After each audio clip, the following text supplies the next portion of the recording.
What up, what up? Welcome back to the Crowdfunding Demystified podcast. My name is Salvador Briggman, and on today's episode, we are getting into an incredible project which has raised over $276,000 on Kickstarter for more than 1,000 backers, and some of the advice that today's creator or entrepreneur or inventor has for other people in the audience who are coming out with new products, who want to ethically dominate and impact the world for the positive. I think we get so many interesting listeners and guests and students when it comes to my videos, when it comes to the podcast, when it comes to people reading my blog, crowdcrux.com, who are really trying to have a much bigger vision than I think they ever imagined was possible. Saying yes to the opportunities, saying yes to life, and stop playing small. And I think today's podcast guest is actually a great example of that. Someone who didn't really consider themselves to necessarily be a business owner, but came up with a really unique solution to a product, to a problem which they themselves experienced, and packaged that into a product and sold that to the world. And now, as a virtue of that, they have the freedom to build their business how they'd like. They can come out with new products if they want to. And just that being willing to show up and whatever that means for you, be prepared and launch something into the universe and see the effect that it has can be such an extremely powerful experience. So we try to document that. I try to document that, at least I have since 2015 on this show, with many different types of success stories. Go back into the archives of the show and listen to them. You'll hear from people that are doing physical products, tabletops, card games, publishing products, videos, films, equity crowdfunding, investment raises. And my goal is that you walk away, whether you're listening to this in the car, or you're listening to this on the way to work, or maybe you're even jogging or going to the gym. You made it to the gym, right? And you're trying to get a little bit of a workout in. I want you to walk away from this episode knowing this is possible, knowing that anyone can do this, and the only thing that's holding you back from where you are right now and where you want to be is getting access to the right education, information, but also just being willing to be resilient, get something out there, and take a risk, to be willing to actually push through those pain barriers, right, in order to do that. So we talk a lot about that on this show. And if you really want to learn more of the tactical side, the step-by-step, the know-how when it comes to launching a successful Kickstarter campaign, putting together a great video that converts strangers into backers, reward tiers that people can't help but backing, and of course, a marketing and promotion strategy that allows you to get tons of eyeballs on your actual page when you go live. Go and check out my free course on Kickstarter at crowdcrux.com/Kickstarter. The link for that is crowdcrux.com/Kickstarter. crowdcrux.com/Kickstarter will take you there, and you can join my free course. I never actually imagined that I would be a teacher or that I would have written a book like my book, The Kickstarter Launch Formula. When I was growing up, I hated school. I thought it was so not practical. It wasn't teaching me anything when it comes to the goals and things that I was interested in. But what I realized is that sometimes in life, actually learning the way that other people have been successful can be a straighter path to success. So if you want to invest in yourself, your mind, your skill set, your education, go and check out my book, which I've come out with, called The Kickstarter Launch Formula. This book is available on Audible for anyone to check out, and also on Amazon if you want a paperback version or an ebook version. And cool facts, we're actually coming out with a hard copy as well. So you'll be able to check out The Kickstarter Launch Formula and get a hard copy if you do want to get that kind of nice looking feel and that binding. It's definitely cool to have that as like a memento when you do have a successful Kickstarter campaign. So go and check that out at crowdcrux.com/Kickstarter audio to get the Audible version, or crowdcrux.com/Kickstarter formula will take you to the paperback and also the hard copy version. That being said, I want to get into today's interview and really discover what this creator, this inventor, was able to pull together, how they were able to raise over $276,000 from more than 1,000 backers, and also some of the advice, takeaways, and techniques that they would like to share with you on today's podcast. And it's coming up right after this. Hey guys, welcome back to the Crowdfunding Demystified podcast. We are lucky enough to be speaking with the creator and the marketer behind several successful Kickstarter campaigns. Most recent campaign for TileRec 2.0, the world's slimmest voice recorder, has raised over $84,000 from more than 1,200 backers for the practical, tiny, and subtle mini voice recorder. And we are lucky enough to speak with the brains behind the project. Lornia, welcome to the podcast.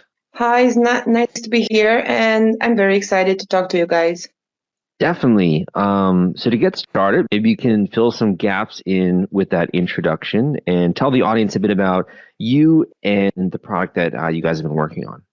So, my name is Lorena. I am working for Atto Digital, a company that was based almost 10 years ago in Romania, and then we transitioned to the US and we started selling voice recorders that are designed to be easy to use, easy to carry all day, and easy to, I don't know, place anywhere you need to record a conversation, a lecture, a meeting, or an interview, for example. Hmm. In 2019, we had the idea for the TileRec, which started from actually a piece of chocolate. We were very excited to create a voice recorder that is easy to place in the pocket or in the wallet and just record without having to worry about it. Hmm. We created TileRec, and our main focus was to be easy to use by anyone. We we think about the nanny approved or grandma approved product. So if an 8-year-old little old lady can use our product, it means that is very good designed to be easy to understand. I love that. That's a great test there. Yeah. So you've done multiple campaigns. This is your fourth campaign, is that right? Yeah, it is our fourth campaign, and it's our third campaign in voice recorders. TileRec 1 was our most successful because it was like the first voice recorder that was successfully crowdfunded on Kickstarter and has raised a lot of interest worldwide. And after Kickstarter, it was also a success on InDemand, Indiegogo, and it was also replicated in Japan on Makwake, and then in Taiwan on Zegzek. There are two other crowdfunding campaigns in Asia that Awesome. were also successful. Um, Congratulations. When it comes to your role at the project, so are you a marketer? Are you a designer? Are you a project manager? How do you identify when it comes to your work, when it comes to the project? I would say a little bit of everything, but I am mostly the marketer and the product manager. Got I am the person behind the design of the campaigns, the customer support. I'm in contact with all the bakers all the time. it. Um, and also I'm in contact with the crowdfunding campaigns in Asia. Very cool, very cool. So you're wearing a lot of different hats. You got your fingers in a lot Yeah. of different pies. What were you doing out of curiosity before you started working on with this brand?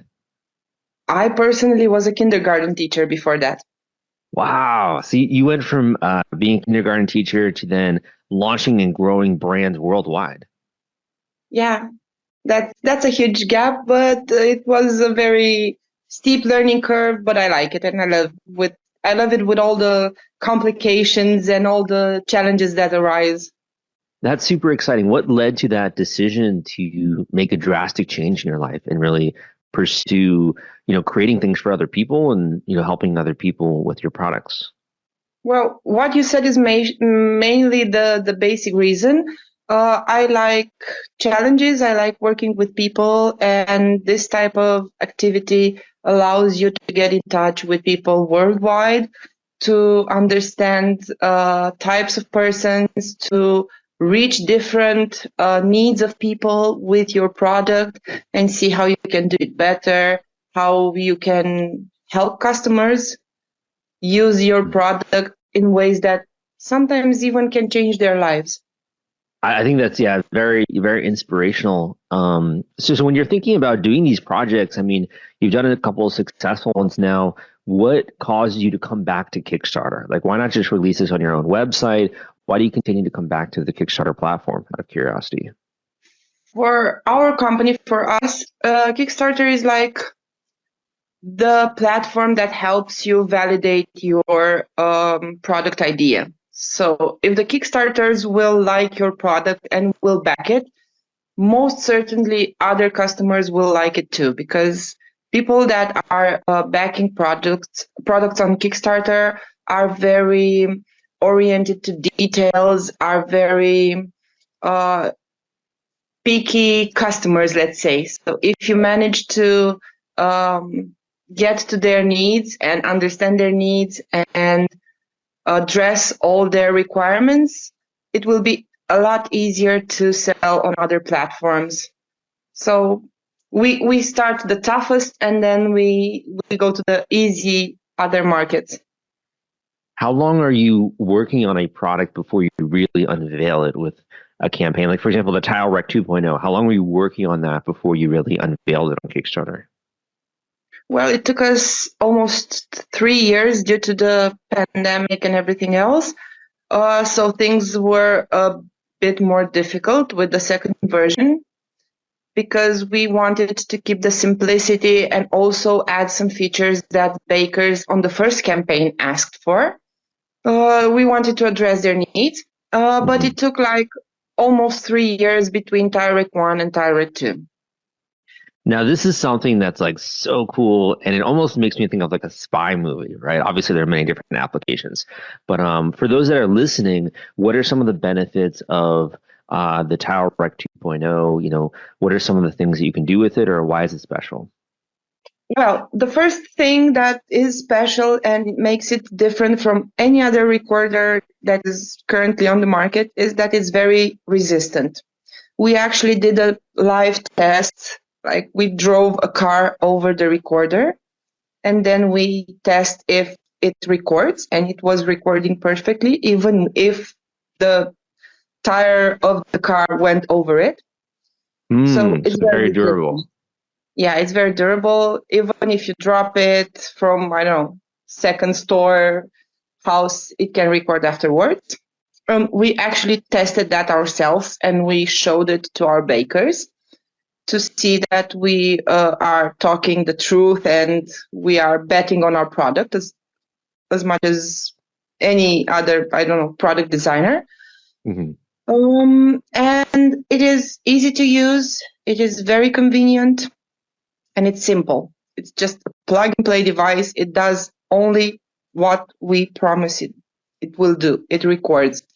We do not believe in 3-in-1, 5-in-1 products that it's a one product does it all, because if it is that type of product, we believe it will do a bit of everything but nothing perfectly. Yeah, for sure. Some of the other ones to add here would be I found it remarkable that it can be voice activated.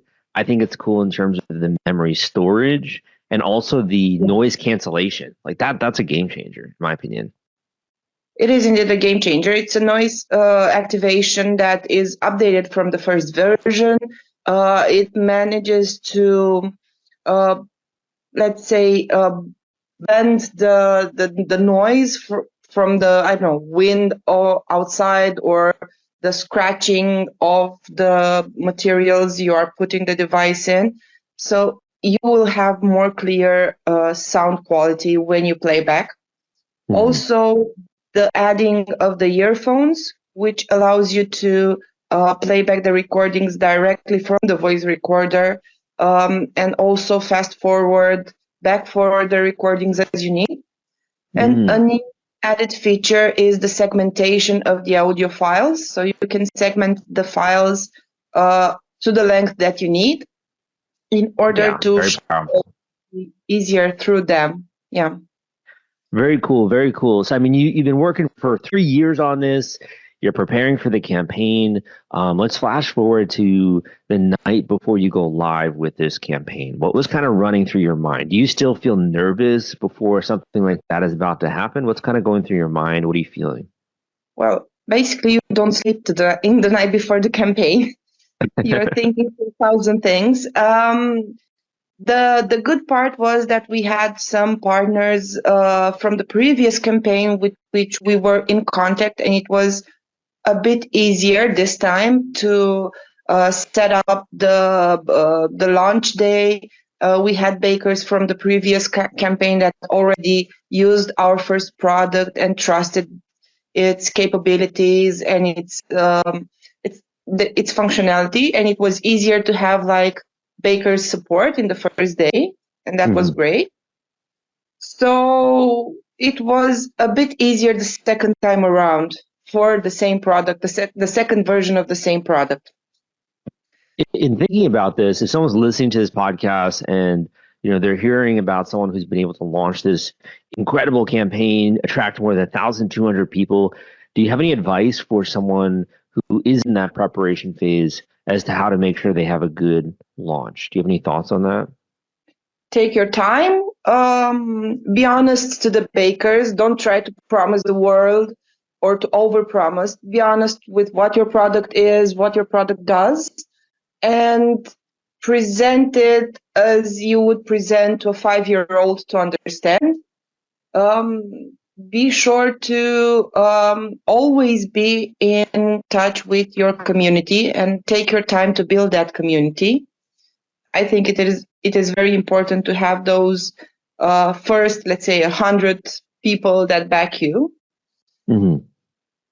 And always be hands-on with the campaign. Where do you think the balance lies between really marketing something and promoting it and putting it in a good light versus, as you said, like being realistic and being very transparent about what it does? For you, why do you feel like being honest, very transparent and like straightforward, why has that paid off for you? Well, because I think that when you are true to your intentions, and let's say Kickstarter is, from my point of view, different from other platforms or other markets you can market your product on, because people on Kickstarter don't really back a project only for what the product does, but also to support a person behind the product, the person that created the product, that believes in his product or her product. So that, I think, is the most important message you need to send on Kickstarter, that behind the product, there are real people that have worked for that product to be developed and that believe in it and that are in contact with the community. Do you feel like there are any ways to actually communicate that? Because a lot of beginning creators are afraid of like showing who's behind the scenes, or they're afraid of showing too much of the product too early, or someone might rip it off, right? What do you say to people who have a little bit of fear when it comes to doing that? That was our fear at the beginning as well. And a lot of other, let's say, product developers with the lines, they tried, and they tried very well to copy our first project. They didn't manage to match it 100%. But when you are like a visionary and you are creating something new, it's impossible to not have behind you people that are trying to copy your success. For us, this is actually a confirmation of the fact that we are opening new visions and new markets, and that we are successful. If others copy us, it means that we did something good. So we are not afraid of being copied, because we can do something else that is better next time. It actually makes us want to be better and to overachieve every time. That's a really interesting perspective. Yeah, because I mean, basically it's kind of pushing you to improve, right? It's pushing you to grow the brand, it sounds like. It's pushing you to it's pushing us to grow the brand. It's pushing us to think further every time. For sure, for sure. We don't see the competitors or the others that are copying us. We do not actually see them as a minus, but actually they are a plus for us. One other question I had, just listening to you talk, is you mentioned this idea of like sharing who's working on it and sharing a bit of the values. How early are you letting the community know you have something new that you've been working on? Is that like a year before? Is that a couple of months before? Is that a week before? How early do you let them know about this? For us, from our experience, no more than 3 months before, because if the timing is longer than 3 months, people would lose interest, will change their focus to something else. So 3 months before, we are just announcing, okay, guys, we are getting ready to have something new on the market. Then 1 month before the campaign, we are letting them know, look, we have decided for the campaign date when it is going live. I hope you are here with us. And just reminding them 1 week before and 1 day before as well. If you're worried about the fulfillment and shipping part of your Kickstarter campaign when it comes to getting out all those perks and rewards to your backers, rest assured I've put together a complete Kickstarter fulfillment and shipping checklist for you, and it's free. This is sponsored by the folks at Fulfillrite, and they thought that you should have this checklist as part of your arsenal going into a crowdfunding campaign. If you want to get instant access to this checklist and it's free, you can go to fulfillrite.com/checklist. Again, that is fulfillrite.com/checklist, fulfillrite.com/checklist. Just go to that link and you can download it immediately. In this journey of getting funding, launching multiple campaigns, multiple products, for you, what has been the most rewarding aspect? Is there any kind of story or any kind of customer feedback that's really stood out in your mind? Or have you even ever seen someone in the wild have your product? Is there anything like that that you'd like to share with the community? Well, there are so many stories, some even funny stories, or as I said, some life-changing stories. We have one customer that was from New Caledonia, I think. I never heard of that region before the Kickstarter campaign. And she was telling us how much the life of her child changed when she received this TileRec, because her child is nonverbal autistic, and having a voice recorder so tiny that she could put like at his backpack to record all his interaction during the day helped her better understand her child. That was for us very emotional, and it was like a confirmation that we are doing something good and that our product is really changing lives. Would you say that's like a confirmation as well of your decision to shift from being a kindergarten teacher to then going and marketing your own products, sort of joining more of the business world? Yeah, you can say that. But actually, if you manage to work with as a kindergarten teacher with toddlers and with their parents, you can accomplish anything else in the world. So For sure, definitely. Yeah, I think that's super compelling, and I'm sure you get a lot of stories like that as well, right? When it comes to that. In thinking about the experience of the campaign, has that been the most rewarding component? Is your feedback, or is it something else? well, the feedback of the bakers is very rewarding. Actually, we noticed a difference in the baker behavior since 2020 to now. Bakers tend to become more eager to communicate and less inclined to wait to receive their product. In 2019, for example, people were expecting to receive their product in 3 to 6 months after the project completed. Now, for this last campaign, a week after the campaign completed, we started receiving emails like, when is my reward being shipped? So people tend to be less patient to receive their rewards, which was a challenge for us to speed up the process and invest more of our own money to expedite the process and to have the products ready faster than we were used to. But to get back to what you asked, the most rewarding part of the campaign is when you see that people are receiving their rewards and they are happy with the product you created, and they are writing you back to thank you for the product and that they are excited. And a lot of people that have received our product already have created their own videos on different channels like TikTok or YouTube to unbox and to test our product. And that was great because for us it was So cool. Free media coverage, and the product had a great launch on other platforms afterwards. Yeah, I mean that's incredible, and that's like evangelists and people sharing on your behalf. So that's a huge testament, I think, that people like the product and the brand. One other quick question I had that you actually made me think about is, you have had experience not just on Kickstarter, but also on Indigo in Demand and also on some of these other international crowdfunding websites. How do some of these other platforms compare to Kickstarter in your perspective?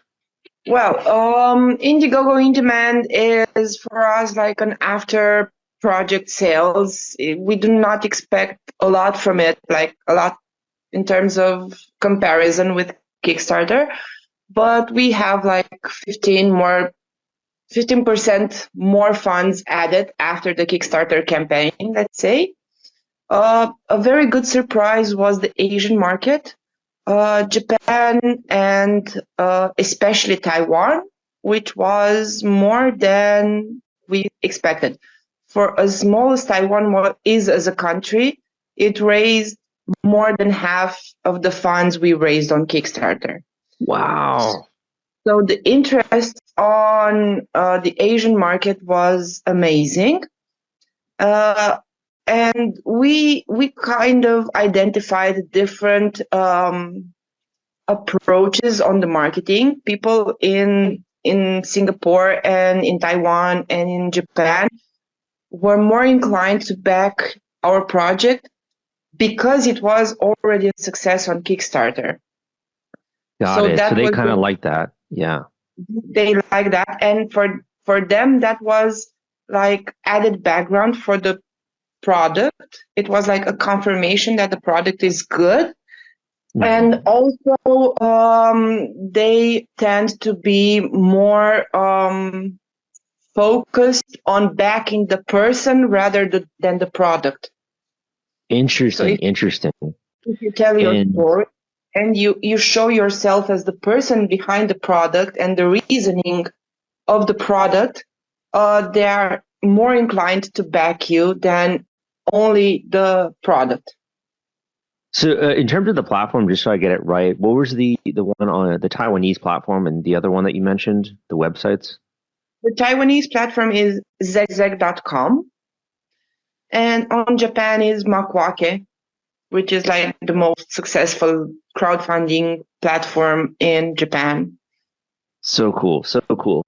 In listening to this, like, in the beginning, you were telling me that you use this a lot for validation, right? Um, if a beginning entrepreneur, beginning creator is thinking about this and they're trying to launch a campaign and get that validation, let's just say they do have a success. How do you think e-commerce compares to that success? Is it like, okay, if we did well on Kickstarter, this means that we can, 10x this with e-commerce? Like, what are your thoughts on the relationship there? I think it's not necessarily the case. We have followed and checked a lot of products that did very well on Kickstarter and did not perform on e-commerce. And on the other hand, there's also the reverse, products that were not really successful on Kickstarter but did very well on, let's say, Amazon or other e-commerce platforms. I think the main goal is to really understand your audience and your product as well and be true to what you want to obtain. Our products, for example, after we test them and validate them on Kickstarter, go on Amazon because Amazon is the marketplace for us to make that 10x times after the crowdfunding platform. And Got that it. is because we are thinking in long term and we are not thinking in, okay, I just want to have one product on Kickstarter, break barriers with the funding, and then think of another product. No, we are thinking on long-term development of a product. We are thinking of products that have a lifespan of 5 to 10 years, let's say. Mm-hmm. So we're adding to our portfolio. We are not replacing one product with the other. Understood. Understood. In thinking about this, you initially made that decision to go all in and to, become a marketer and wear a lot of different hats, bring new products to the world. Now you're doing that. You're very successful with that. What happens next? What's for you personally? What is your next goal, your next step when it comes to your role within this process? And my next personal process is to launch my own product on Kickstarter, a product that I designed and created from scratch. It will be my product as an only creator, not behind the brand I work for. And it will not be a voice recorder or an electronic. It will not be in that category. So January for me will be a full month because it will come with the excitement and with the all the rush that goes from that. I will be flying solo, let's say. Do you want to give us any hints or tease that at all, or tell us a little bit about what you're working on? Well, it's called Ovolio. It will be a wooden aroma diffuser that is inspired from my personal infertility journey. So It's very personal. Yeah. Yeah, for sure.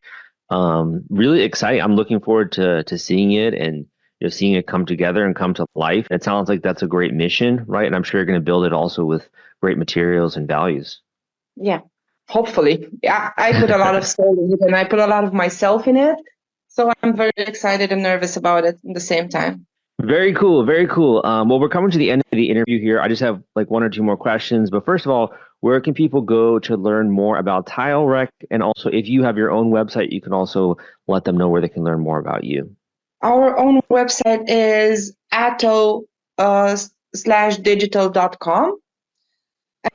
And you can also find more about TileRec on In Demand because it actually is live right now on In Demand, TileRec 2.0, and on our social media channels, Instagram, Facebook, TikTok, we are everywhere. Awesome. So I'll make sure to link those up in the show notes. So I just have two final questions for you. The first is more so on mindset, and that's, do you feel like there are any traits, habits, or mindsets that you've had to adopt that have led you to be successful in the way you have? For example, other guests have said things along the lines of ambition, needing to actually push through barriers, being willing to sometimes be controversial. Do you have any thoughts on mindsets, habits, or traits that have led you to be successful up until this point? I think the main is grit, having the capability to be resilient and try 1,000 times to succeed once, and have long-term goals and never say never. Just be there, work every day with the same passion and with the same diligence, and things will sort out. That's awesome. And my final question for you, and we can end on this note, is we can either end with a quote that you like, you could end with a final tip about crowdfunding, a bit of advice that someone else has given you, or just a word of encouragement for other creators that are out there. I think that I would like to tell the others to trust their journey, because even if Kickstarter is a huge success or even a failure, I will say that, it's a learning process. And at the end of the day, you will gain knowledge and experience and expertise, and that is more valuable than any funds. Well said, well said. Lorena, thank you so much for coming on the podcast. I'll make sure to link up all those notes in the show notes, all those links in the show notes. Thank you so much. Really appreciate it. Thank you as well. Have a good day. Thank you for listening to this episode of the Crowdfunding Demystified podcast. My name is Salvador Briggman, and one of the things that I love to do, one of my passions, is to demystify complicated, mysterious subjects for you so you can take action, so you can actually get something out there that's going to impact people for the positive, to have that higher purpose, to do good in the world, and to ethically dominate the world with an epic brand coming out with something new, be that a physical product, a gadget, a gizmo, something even more artistic related. Could be a coffee table book or a film or even a music project. I really love to talk a lot about that on this show, and I hope that in specifically today's episode, you took away some nuggets of crowdfunding gold that you can use to be proud of the work that you put out there with your campaign, to take control of this area of your life for once, and to have a much bigger, brighter, stronger, more rich, more full future going into this upcoming crowdfunding campaign. I think that some of these desires we all have, whether that's freedom in our life, financial independence, or just the being ability to, call your shots and have your art or have your creativity impact the world. Sometimes we have people that tell us we have crazy ideas, and ironically, sometimes they're the smartest people in our life. But if you know that you got something that you think that is very unique, if you think that you have an idea or project which is worth its weight in gold, something that you need to get out there, stop, my friends, holding yourself back. Because I'm telling you, listening to some of these episodes is really going to share with you so many of the advice of other people that have come before you who have felt the exact same way. So when I was younger, my uncle was actually a really big figure in my life. He was a priest. He was one of the smartest people that I've ever met in my life, just a really smart guy. And he was always challenging me to different board games, and he was very competitive. And I loved to play chess with him when I was younger, around Christmas time. And we would always play chess, and he would always beat me. He beats the little kid, right? But he would always beat me. He would never let me win. And it was so frustrating. Every single year, I would just lose to him, and he could just process the game in a way that I never could. He was just such a smart guy, right? So one year, I finally got fed up, and I decided that I'm going to figure this out. I'm going to figure out this game. And I can't figure it myself out. I'm not a good puzzle master. I'm not good at figuring out, complicated puzzles myself. So what I did was I read a book on chess strategy. And a book on chess strategy tells you the ways that other people have figured out to be successful with the game of chess. So I started to learn about different moves and combinations and how to actually have a winning game that I can play. And the next time I played my uncle at chess, lo and behold, I beat him. And I think it was one of the most surprising, experiences of his life, because I was whipping out all of these really complicated moves and able to win very quickly when before I could barely, struggle by with my game. And from that lesson, what I really learned is that a lot of the things that we want in life are just in the heads of other people. That if you want to get better when it comes to crowdfunding, when it comes to launching a business, when it comes to marketing, when it comes to getting the things you want out of life, a lot of the times you can just learn from the success stories of other people. And that's why I started this podcast in 2015, is to deliver you that experience, to put a high emphasis on education. And what I learned from that is that I can compete with the best out there, and I don't necessarily have to invent everything. You can just walk a path that has already been paved in front of you and get to the destination that you want to go. Now, when you are walking that path, every once in a while, it is nice to have a guide. Let's be honest. If you're going on a hiking trail, yes, there is a trail there already, and you can read the map and you can read books about wilderness hiking, right? But sometimes it's just really nice to have a guide when you're out there on the trail. And I kind of think the same is true when it comes to crowdfunding. This is such a mysterious game. There's so many different moving pieces. It can be quite confusing. Making the wrong decision can be quite easy as well. There are lots of pitfalls. And one of the things I want to do is make myself available to my community. And the way I've chosen to do that is with individual intensive coaching calls. So this is really for people that are looking to get serious about launching a campaign, whether it's their first day and they've just been thinking about that, or even wondering if crowdfunding is a good fit for them, if they want to just skip to the finish line and figure out that answer. It's for people that are been following me for a couple of months or a couple of years, that have been preparing, or they want to make sure that they put all the finishing touches on their campaign before they go live so that they can smash through their goal and they can make sure that they impact the world to the utmost and really reach their full potential as a creator or as an entrepreneur. I think that having a coach can be a little bit daunting, but the great thing about this is that all you got to do is fill out a little bit of information. Tell me about you. Tell me about your project. Tell me about what you're going for. And I've done so many of these calls. I've done thousands of coaching calls, have thousands of coaching students over the years. And I can tell you that there are so many tricks, techniques, secrets that are not available out there online or that people don't tell you that are unique to your product that I can share with you to give you a rapid success formula to get you from point A to point B faster. And again, it's not anything that I've necessarily invented, but it's things that I've seen that have worked, whether that's with my clients, with my students, with podcast guests, with what I see working right now when it comes to Kickstarter, and I can share that exactly with you. So if you're interested in booking an individual intensive coaching call with me, you're ready to invest in yourself a little bit, and you want to get that ROI to make sure you have a strong foundation for your launch, your campaign, and you want to make sure you do it right, go and check out the link I'm about to mention at crowdcrux.com/coaching. That link is crowdcrux.com/coaching. Crowdcrux.com/coaching will take you there, and you can book an individual one-on-one coaching call with me. Thank you so much, man. My name is Salvador Briggman, hailing in from Miami, Florida, the beautiful Sunshine State, wherever you are. I hope that you work hard towards your goals this week, and I'll see you next time.